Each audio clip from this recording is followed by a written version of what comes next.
The death of Adam and his son Sheeth. Sheeth means the gift of Allah. He was named so because he was recompensed for Habeel after he was killed. Abu Dar narrated that the Prophet Muhammad said, Allah sent down 100, and for scriptures of those, 50 were upon Sheeth. Muhammad ibn Ishaq said, when death approached Adam, he covenanted with his son Sheeth and taught him the hours of the day and night, and the acts of worship to be performed in those hours. He also informed him about the flood that was going to come after him. Ibn Ishaq also said, it is said that the lineage of all mankind goes back to Sheeth, and that all other of his children passed away without leaving any lineage, and Allah knows best. When Adam died, and it was Friday, the angels came to him with embalmment and shroud from Allah from the heaven, and they consoled his son Sheeth. Ibn Ishaq said that the sun and moon eclipsed for 7 days and 7 nights. Imam Ahmad's son Abdullah reported on the authority of Yahya ibn Damrah as-Sadi, who said, I saw a learned man teaching in Medina, so I inquired about him. People said, he is Ubay ibn Ka'b. Ubay said, when death approached Adam, he said to his sons, my sons, I desire for the fruits of paradise. They all went in search for it. The angels met them on their way. They were carrying his shroud and embalmment, as well as tools for digging and instruments for measurement. They asked them, O children of Adam, where are you going, and what are you searching for? They replied, our father is ill and desired the fruits of paradise. The angels said, go back to your father, as he is about to die. The angels came to Adam. Then when Eve saw them, she recognized them as having come to take the soul of Adam, and then held on to Adam. Adam said, stay away from me, as I was born before you. Leave me alone with the angels of my Lord. They took out his soul, washed and shrouded his body, and embalmed him.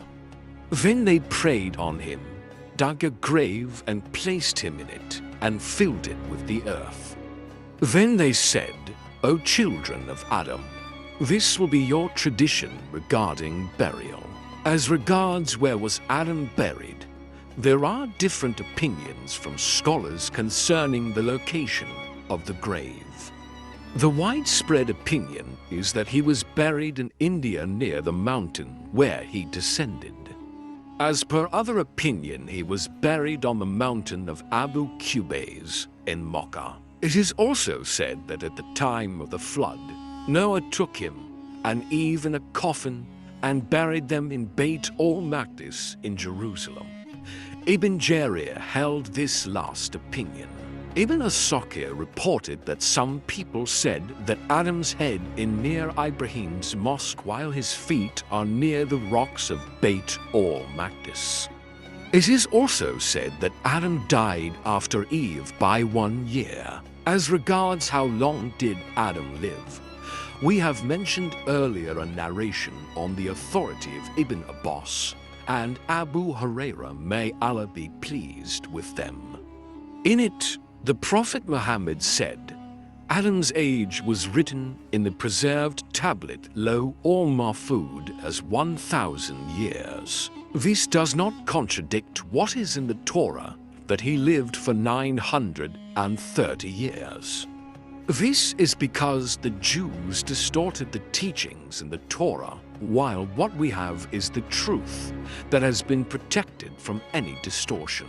However, if we assume that Adam's age mentioned in the Torah is free from distortion, even then we can combine between that and the authentic Hadith. What is mentioned in the Torah is referring to Adam's stay on the earth. This is 930 years of the solar calendar, and which makes 957 years of the lunar calendar. The remaining 43 years, in order for his age to reach 1,000 years, is his period of stay in paradise. Ibn Asakir reported that Ata al-Khurasani said, when Adam died, all creation cried over him for 7 days. After the death of Adam, his son Sheeth took charge of his mission. As reported by Ibn Hibban on the authority of Abu Dar, Sheeth became a prophet and 50 scriptures were revealed to him. Prior to his death, Sheeth entrusted the mission to his son Enos, who carried it out after him. Then after him, his son Kenan, and then his son Moliel took the charge of the mission. Moliel is the one whom the Persians claimed to be the king of 7 regions. He was the first to cut trees, build cities and great castles. He built the city of Babylon and the farthest city of Suz, a city in Khuzestan, where lies the grave of the prophet Daniel. He overpowered the Iblis and his army, and then scattered them into mountains and valleys, and killed a huge number of them. He had a great crown, delivered sermons to people, and his rule lasted for 40 years. After his death, his son Yead took the charge of his mission, and then his son Enoch, who is known as Idris.